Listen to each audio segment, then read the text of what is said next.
अस्सलाम वालेकुम dear students.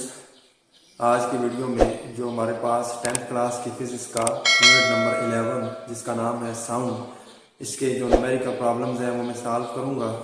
तो चलिए शुरू करते हैं बगैर किसी टाइम को वेस्ट किए हुए। तो सबसे पहले हमारे पास जो न्यूमेरिकल नंबर 1 है उसको देखते हैं। The sound intensity 3 meter from a jack hammer is 8.20 into 10 to the power -2 watt पर मीटर स्क्वेयर। एक जैक हैमर है, उस से 3 मीटर के फासले पर जो साउंड इंटेंसिटी है वो है 8.20 into 10 to the power -2 watt पर meter square. What is the sound intensity level in decibels? हमने डेसिबल्स में जो साउंड इंटेंसिटी लेवल है उसको हमने फाइंड करना है। Use the usual reference level of I naught is equal to 1 into 10 to the power -12 वाट पर मीटर स्क्वायर। जो यूजुअल रेफरेंस है, जहाँ से रेफरेंस लेवल से हम इसको मेजर करते हैं, इसके वाले से बाकी वैल्यूज को मेजर किया जाता है इंटेंसिटी लेवल्स को, वो हमने ये वाला यूज करना है I naught। अब गिवन में देखें, I है हमारे पास 8.20 into 10 to the power -2 watt पर मीटर स्क्वायर, जो कि हमें इंटेंसिटी लेवल दिया गया है।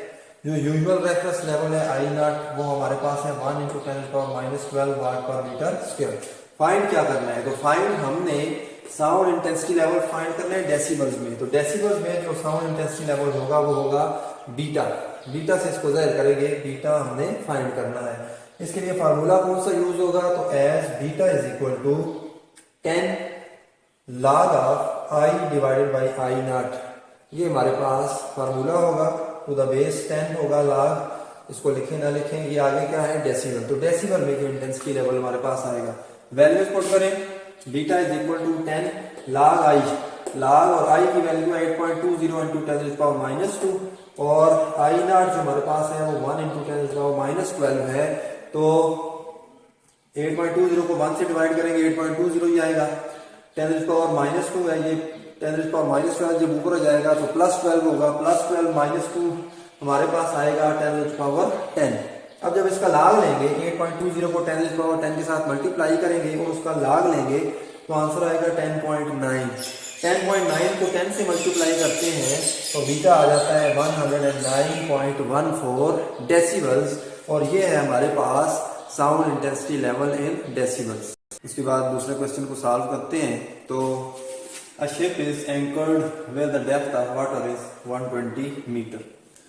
एक बहरी जहाज है जिसको लंगरअंदाज किया गया है पानी में, और कहाँ पर? जहाँ पर पानी की जो गहराई है वो 120 मीटर है। An ultrasonic signal sent to the bottom of the lake returns in 0.16 second. वहाँ से जो झील की गहराई है, वहाँ पर झील का जो सबसे नीचे वाली सतह है वहां पर जो अल्ट्रासोनिक सिग्नल है उसको भेजा गया है और वो 0.16 सेकंड के बाद वापस आता है। तो what is the speed of the sound in water?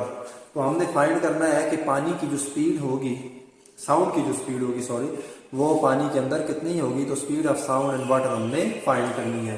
तो इसके लिए देखें, वो सिग्नल नीचे जाएगा और नीचे जाने के बाद फिर वो गहराई में जो उसकी सबसे निचली वाली सतह होगी वहां से टकरा कर ये वापस आएगा। तो उसको जाना भी होगा और वहां से वापस भी आना होगा। तो इसका मतलब है कि 120 मीटर वो नीचे जा रहा है, तो ऊपर भी 120 मीटर ही वो सिग्नल ऊपर आ रहा है। तो उस सिग्नल को जो टोटल डिस्टेंस कवर करना पड़ेगा, वो जो एक ऊपर से नीचे जो गहराई है उसको हम 2 से मल्टीप्लाई करेंगे तो टोटल डिस्टेंस आएगा। तो गिवन में देखें, डिस्टेंस को मैंने लिख दिया 2 मल्टीप्लाइड बाई 120। नीचे जाने का ये 120 मीटर फासला है और नीचे से फिर ऊपर आने का भी 120 मीटर फासला है। तो 120 को 2 से मल्टीप्लाई कर दिया तो टोटल जो डिस्टेंस वो सिग्नल कवर करेगा, अल्ट्रासोनिक सिग्नल, वो 240 मीटर होगा। टाइम कितना लेगा आने जाने का? 0.16 सेकंड लेगा। फाइंड हमने क्या करना है? तो वेलोसिटी फाइंड करनी है उस साउंड सिग्नल की या अल्ट्रासोनिक सिग्नल की, ये हमने फाइंड करनी है। तो फार्मूला देखिए, एज जैसे कि जो वेलोसिटी होती है साउंड की वो डिस्टेंस डिवाइडेड बाय टाइम होता है, डिस्टेंस पर यूनिट टाइम। तो वैल्यूज पुट करें, v is equal to distance है 240 और टाइम है हमारे पास 0.16। इसको सिंप्लीफाई करेंगे पॉइंट इसका खत्म करेंगे ऊपर 100 आएगा, 4 ये नीचे क्या है 16 है, तो 4 4 आर 16, 4 25 आर 100।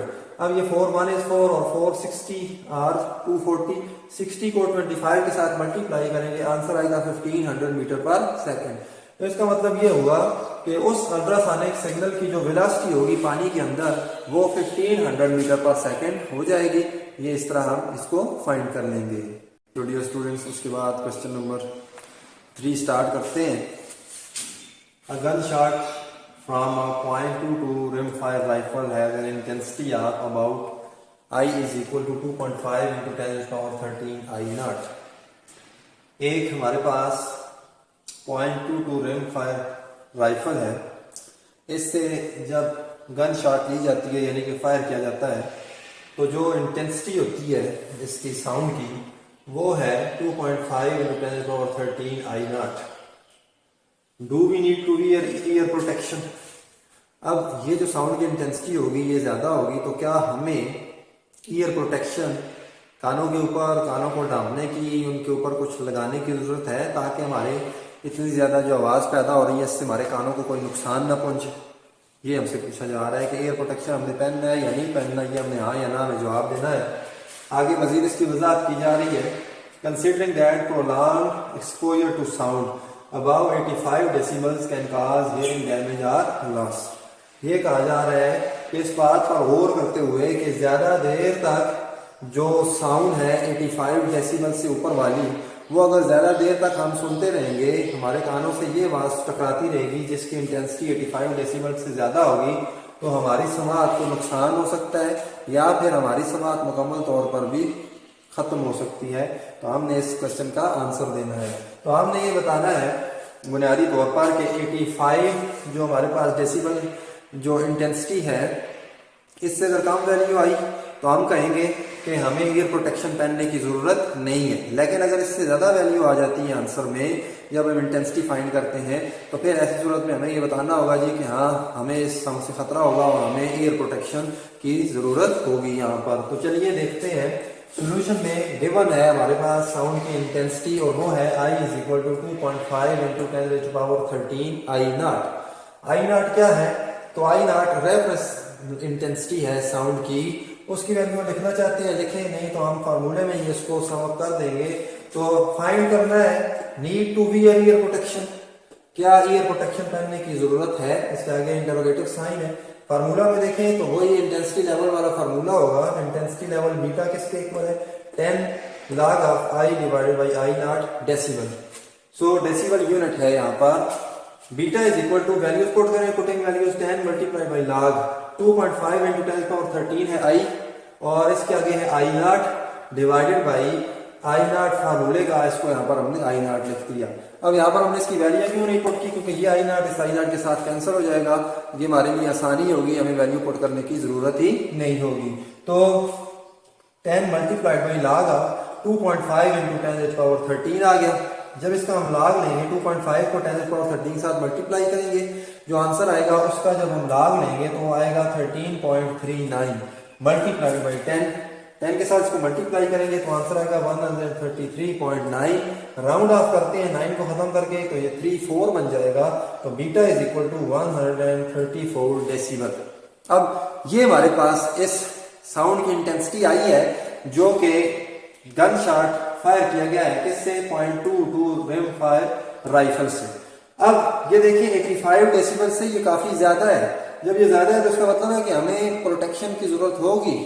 तो हम लिखेंगे as the sound intensity is greater than 85 decibels, जैसे कि साउंड इंटेंसिटी 85 डेसिबल से ज्यादा है, so we need to wear ear protection. तो हमें जरूरत है कि हम ईयर प्रोटेक्शन को पहन लें। तो ये इस तरह ये क्वेश्चन सॉल्व हो जाएगा। उसके बाद चलते हैं क्वेश्चन नंबर 4 पे। What sound intensity level in decibel is produced by earphones that create an intensity of 4 into 10⁻⁻4 वाट पर मीटर स्क्वायर। पूछा जा रहा है कि जो ईयरफोन्स होते हैं जो हम यूज करते हैं वो कितना साउंड इंटेंसिटी लेवल जो है डेसिबल्स के अंदर प्रोड्यूस करते हैं, जिनकी जो इंटेंसिटी होती है वाट पर मीटर स्क्वायर में वो होती है 4 into 10⁻²। अब हमने ये जो इंटेंसिटी है इसको चेंज करना है डेसिबल्स में। Use the usual reference level of I naught is equal to 1 into 10⁻⁻12 watt पर मीटर स्क्वायर। ये रेफरेंस लेवल है आई नॉट। अब गिवन में देखें जो इंटेंसिटी है ईयरफोन्स जो प्रोड्यूस करते हैं वो है 4 इंटू 10⁻⁻2 वाट पर मीटर स्क्वायर। आई नॉट जो रेफरेंस लेवल है वो है 1 इंटू 10⁻⁻12 वाट पर मीटर स्क्वायर। फाइंड क्या करना है, तो फाइंड हमने साउंड लेवल फाइंड करना है इन दोनों का के लिहाज से, जो कि साउंड की इंटेंसिटी होगी डेसिबल्स में, जो कि बीटा यानी कि बीटा हमने फाइंड करना है।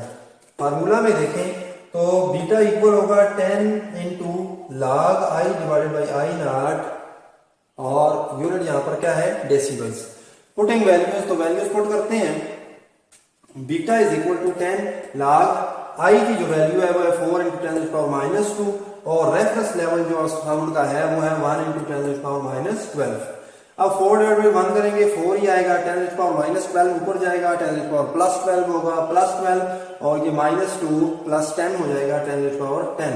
अब इसका log लेना है तो 4 को 10⁻10 के साथ मल्टीप्लाई करेंगे, जो भी आंसर आएगा उसका हम log लेंगे तो आंसर आएगा 10.60।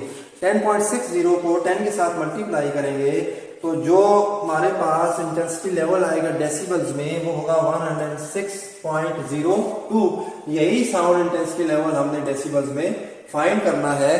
तो ये हमारे पास आंसर आ गया है, और इसके आगे आखिर में लिखते हैं कि ये क्या है जी, डेसिबल्स। आई होप आपको समझ आ गई होगी। ये तो स्टूडेंट्स, उसके बाद है हमारे पास इस एक्सरसाइज का question number 5। What is the speed of sound in air at -20 degree centigrade. हवा में अगर टेम्परेचर एयर का जो हो वो -20 डिग्री सेंटीग्रेड हो तो उस वक्त जो स्पीड ऑफ साउंड होगी वो कितनी होगी। जैसे कि हमने इस यूनिट में पढ़ा है कि जो हवा का जो टेम्परेचर होता है वो बढ़ता जाता है तो आवाज़ की स्पीड भी जो होती है वो बढ़ती जाती है, और जो पर डिग्री राइज टेम्परेचर होता है 1 डिग्री यानी हवा के टेम्परेचर में अगर इजाफा हो तो फिर उसकी जो आवाज़ में जो वेलोसिटी में जो इजाफा होता है वो 0.6 जो है वो टाइम्स उसमें इजाफा हो जाता है। तो इसके लिए देखें गिवन में टेम्परेचर है -20 डिग्री सेंटीग्रेड, और जो 0 डिग्री सेंटीग्रेड पर आवाज़ की जो वेलोसिटी है हवा में वो v0 है, और वो होती है 331 मीटर पर सेकेंड। यानी अगर हवा का टेम्परेचर 0 डिग्री सेंटीग्रेड हो तो उस वक्त जो आवाज की स्पीड होगी हवा में वो 331 मीटर पर सेकंड होगी। फाइंड क्या करना है, तो हमने स्पीड फाइंड करनी है v -20 डिग्री सेंटीग्रेड पर। तो इसके लिए जो फार्मूला होगा वो क्या होगा, जैसे कि v जो है v0 प्लस 0.6 t के इक्वल है। मतलब जो वेलोसिटी होगी वो किसी भी टेम्परेचर पर जो वेलोसिटी होगी वो किसके बराबर होगी, तो 0 डिग्री सेंटीग्रेड पर जो वेलोसिटी होगी और जितने डिग्री टेम्परेचर होगा उसको 0.6 के साथ मल्टीप्लाई करेंगे तो इन दोनों का जो सम आएगा उतनी वेलोसिटी होगी हवा में साउंड की। वैल्यूज पुट करते हैं, v is equal to v0 है 331 प्लस 0.6 को 0.6 लिख दिया, मल्टीप्लाइड बाई t जो है वो -20 है। 331 ये प्लस इंटू माइनस माइनस होगा, और 0.6 को 20 के साथ मल्टीप्लाई करेंगे तो -20 के साथ तो ये -12 आ जाएगा। 331 -12 करेंगे 319 डिग्री सेंटीग्रेड। इसका मतलब ये हुआ कि टेम्परेचर जब हमने कम किया 0 से -20 पर लेकर आए तो आवाज की जो स्पीड है या वेलोसिटी है वो भी कम हो गई। और उसके बाद है क्वेश्चन नंबर 6। देखते हैं क्वेश्चन नंबर 6 हमें कौन सी इंफॉर्मेशन दे रहा है और हमसे क्या पूछ रहा है। तो army man wearing binoculars see the flash from enemy tank fire 5 seconds before the fire is heard। Army man है यानी कि एक फौजी है जिसने बाइनोकुलर्स पहनी हुई है, दूरबीन जो है उसने उसके पास है। वो दुश्मन के जब टैंक फायर करता है तो उसमें से जो फ्लैश निकलती है, जो रोशनी निकलती है, उसको वो 5 सेकंड पहले देखता है। किससे? उसकी आवाज सुनने से 5 सेकंड पहले। यानी अब दूर है एक टैंक, वहां से एक गोला जो है वो फायर किया गया है तो उसकी जो फ्लैश होगी, जो चमक होगी वो उसको 5 सेकंड पहले सुनाई देगी। उसकी पहले दिखाई देगी उसकी आवाज़ सुनने से पहले, क्योंकि हमें पता है कि जो रोशनी है वो बहुत ही तेज़ी के साथ ट्रेवल करती है साउंड के मुकाबले में। अब record 26 degree temperature on his personal thermometer, तो उसके बाद एक थर्मामीटर है, तो उस टाइम पे वो उस पर जो टेम्परेचर रिकॉर्ड करता है, वो टेम्परेचर देखता है तो वो 26 डिग्री सेंटीग्रेड होता है। What is the distance of the tank from him. अब हमने फाइंड करना है कि उसका टैंक से फासला कितना है या टैंक का उससे कितना फासला है, डिस्टेंस हमने इन दोनों के दरमियान फाइंड करना है।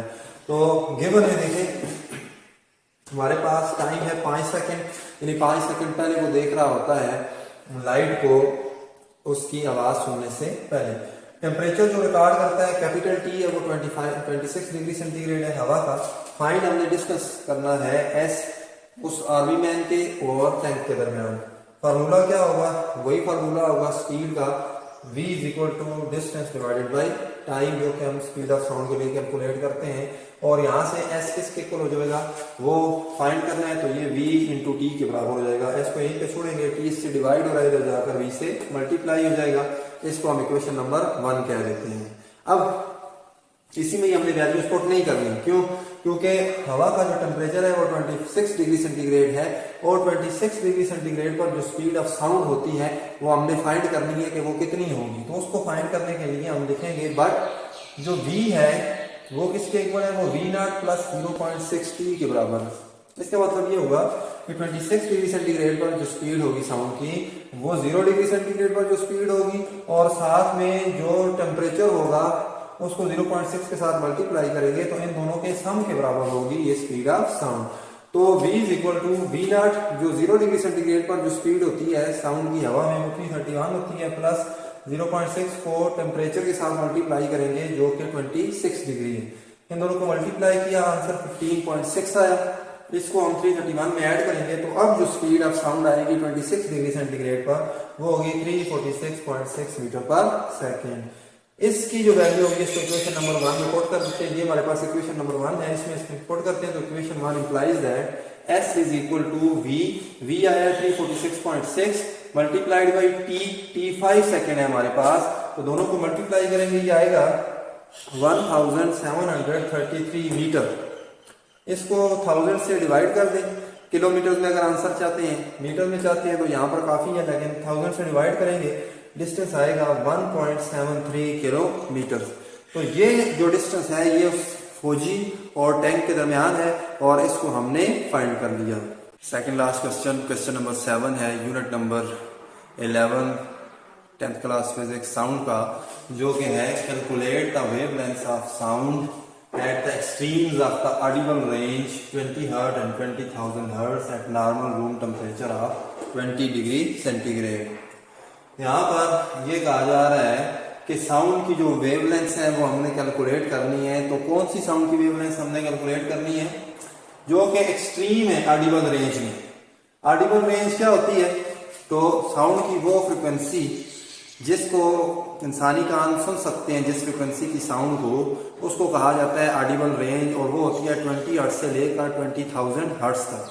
तो अब 20 हर्ट्ज पर भी हमने कैलकुलेट करनी है 20 हर्ट्ज वाली साउंड की वेवलेंथ, और हमारे पास जो दूसरी साउंड है वो है 20,000 हर्ट्ज वाली, इसकी भी जो वेवलेंथ है हमने कैलकुलेट करनी है। और यहाँ पर जो टेम्परेचर दिया गया है वो रूम टेम्परेचर है 20 डिग्री सेंटीग्रेड। गिवन में देखें तो F1 हम ले लेते हैं 20 हर्ट्ज, जो कि कम से कम फ्रीक्वेंसी है उस साउंड की जो कि हम सुन सकते हैं। F2 जो है वो 20,000 हर्ट्ज लेते हैं, जो कि उस साउंड की फ्रीक्वेंसी है जो कि ज्यादा से ज्यादा जिस साउंड को हम सुन सकते हैं। टेम्परेचर यहाँ पर रूम टेम्परेचर है 20 डिग्री सेंटीग्रेड। फाइंड क्या करना है, तो जो F1 20 हर्ट्ज वाली साउंड है उसकी वेवलेंथ λ1 फाइंड करनी है और λ2 भी फाइंड करनी है वेवलेंथ, जो कि F2 फ्रिक्वेंसी वाली साउंड है। तो λ1 और λ2 हमने फाइंड करनी है। इसके लिए जो रिलेशनशिप होगा वो होगा v is equal to F lambda, ये फार्मूला यूज होगा। तो लैम्डा फाइंड करना है तो लैम्डा इक्वल हो जाएगा v डिवाइडेड बाई एफ के, lambda is equal to v divided by F. लेकिन यहाँ पर जो वेलोसिटी है साउंड की वो हमने 20 डिग्री सेंटीग्रेड पर फाइंड करनी है, क्योंकि जो रूम टेम्परेचर है वो 20 डिग्री सेंटीग्रेड है। तो 20 डिग्री सेंटीग्रेड पर या किसी भी टेम्परेचर पर जो वेलोसिटी होती है वो फाइंड करने के लिए हमारे पास जो फार्मूला होता है वो होता है v is equal to v naught plus 0.6 t। अब v नॉट है 0 डिग्री सेंटीग्रेड पर वेलोसिटी 331 है, प्लस 0.6 मल्टीप्लाइड बाई t है 20। 0.6 को 20 के साथ मल्टीप्लाई करेंगे 12 आएगा, 12 को ऐड करेंगे 331 में, तो जो स्पीड आएगी साउंड की वो 20 डिग्री सेंटीग्रेड पर होगी 343 मीटर पर सेकेंड। आई होप यहाँ तक आपको समझ आ गई होगी। अगर कोई कंफ्यूजन है तो इसको पास करके रिवाइंड कर लें, दोबारा से देखें। उसके बाद अब हम वेव लेंथ लैम्डा 1 फाइंड करेंगे। ये फार्मूला है lambda is equal to v divided by F. तो लैम्डा 1 है तो v कांस्टेंट होगा दोनों के लिए, लैम्डा 1 और लैम्डा 2 के लिए, जबकि लैम्डा 1 के लिए जो फ्रीक्वेंसी होगी वो f1 होगी। तो वैल्यूज पुट करें, lambda 1 is equal to v आया 343 और जो फ्रीक्वेंसी f1 है कम से कम वो 20 है, तो 343 को 20 से डिवाइड करेंगे 17.15 मीटर ये वेवलेंथ होगी उस साउंड की। क्योंकि अब फ्रीक्वेंसी कम है तो वेवलेंथ बहुत ही ज्यादा होगी इस साउंड की। दूसरे नंबर पर अब लैम्डा 2 फाइंड करना है, तो ये इक्वल होगा v डिवाइडेड बाई f2 के। v है 343 और f2 हमारे पास है 20,000 हर्ट्ज। इसको जब 343 को 20,000 हर्ट्ज से डिवाइड करेंगे तो ये आंसर आएगा 0.01715 मीटर। बहुत ही वैल्यू छोटी है मीटर्स में, इसको कन्वर्ट कर देते हैं सेंटीमीटर्स में, तो लैम्डा 2 आएगा 1.7 सेंटीमीटर। तो देखिए फ्रीक्वेंसी बढ़ने से जो वेवलेंथ है वो बहुत कम हो गई है इस साउंड की। तो लैम्डा 1 और लैम्डा 2 हमने फाइंड कर लिए और ये दोनों जो वेवलेंथ्स हैं ये अपनी मुतलका जो फ्रीक्वेंसीज हैं 20 हर्ट्ज और 20,000 हर्ट्ज के लिए हमने फाइंड कर ली। लास्ट न्यूमेरिकल है इस यूनिट का। Ishfaq stands between two high rise buildings A and B. Ishfaq दो बिल्डिंग्स के दरमियान जो कि बहुत ऊंची है उनके दरमियान खड़ा होता है। एक बिल्डिंग ए है और दूसरी बी है। Such that he is 33 meter distance from building A. उसका जो डिस्टेंस है बिल्डिंग ए से वो 33 मीटर है।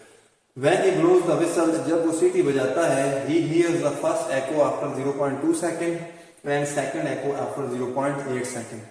जब वो सीटी बजाता है तो एक जो उसको एको मिलती है, गूंज उसको सुनाई देती है, वो 0.2 सेकंड के बाद सुनाई देती है। और बिल्डिंग बी से जो साउंड रिफ्लेक्ट होकर आ रही होती है, एको होती है, वो 0.8 सेकंड होती है।